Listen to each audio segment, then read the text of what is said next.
Hey, Joey, just because I don't think I asked you the same question, but can you describe what Randy Arozarena's been doing lately? Honestly, not really. I mean, even his outs are hit hard. It's pretty special what he's been able to do.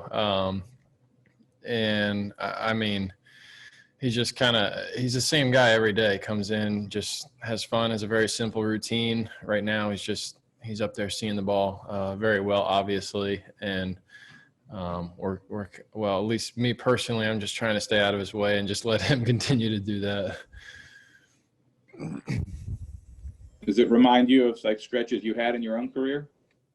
Not me particularly. Maybe back in college or something like that. I mean, we've all been around hot hitters at some point. I mean, Brandon Lau at the beginning of this year, Austin Meadows through long stretches last year. But to do what he's doing right now in the playoffs is. I've never seen anything quite like that. Like I said, I'm trying to stay away from him. I'm trying to keep our hitting coach, Chad Matola, away from him as well. So, everybody's just kind of having fun watching right now. Yeah, you probably should keep Cash away from him too. Yeah, I thought that one without being said. Hey, one other thing is, I mean, we've talked during this season about the resiliency you guys have. I mean, you lose that opening game to the Yankees, and you come back and play two pretty good games in a row. Does that speak to something that maybe we haven't touched on or addressed yet? Is it just kind of a clubhouse-wide kind of thing? Yeah, I don't know. I think more than anything, these last two games just kind of speak to like our team as a whole and just how 1 through 28, even really 1 through 40, like, we're all a team.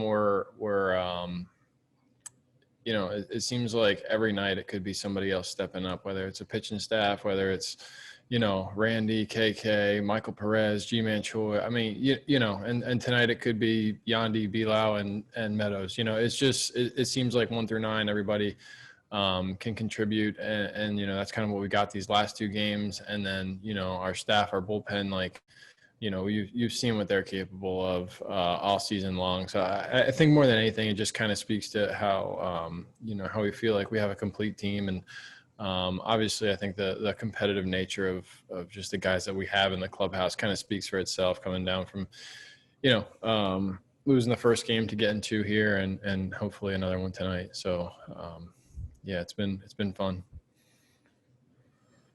Joey, kind of with the experience you guys got last year, was there any difference in the clubhouse when you guys lost game one of this series compared to maybe game one of last year's ALDS against Houston? Yeah, I mean, it's hard to compare. Just the seasons are so much different.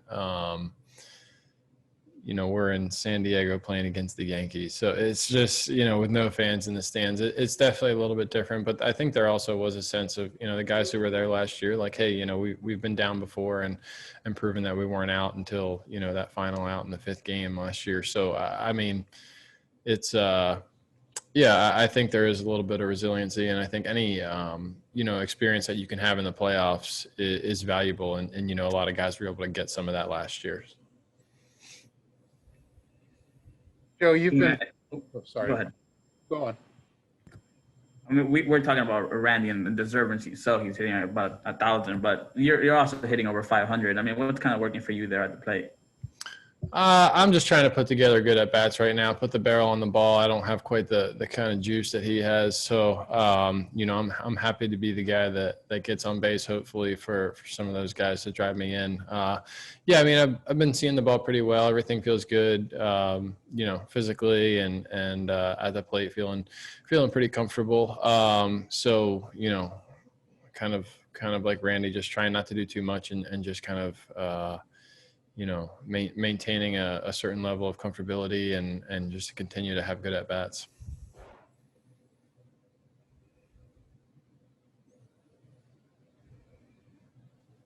Neil, you going? Okay, can I grab it?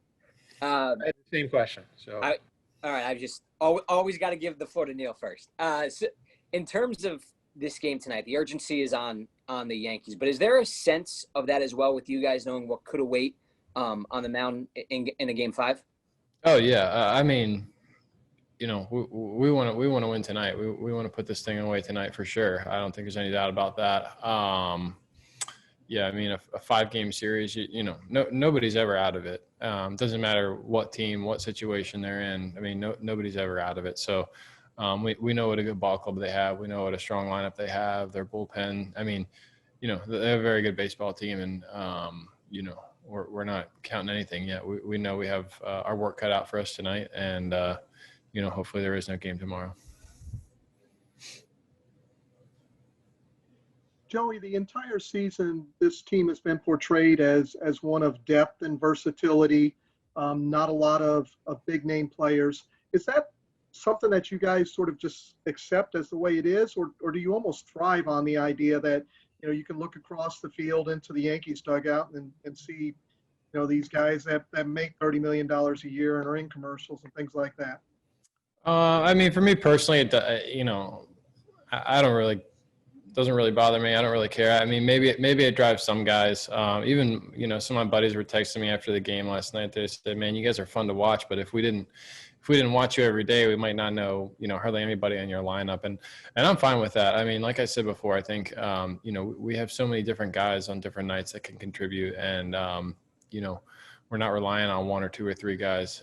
We got 28 right now that are going to contribute in some capacity. So, maybe it does drive some guys, but I don't know that that's a role that I've taken any more likened to than just that we're a good baseball team and we're a complete baseball team.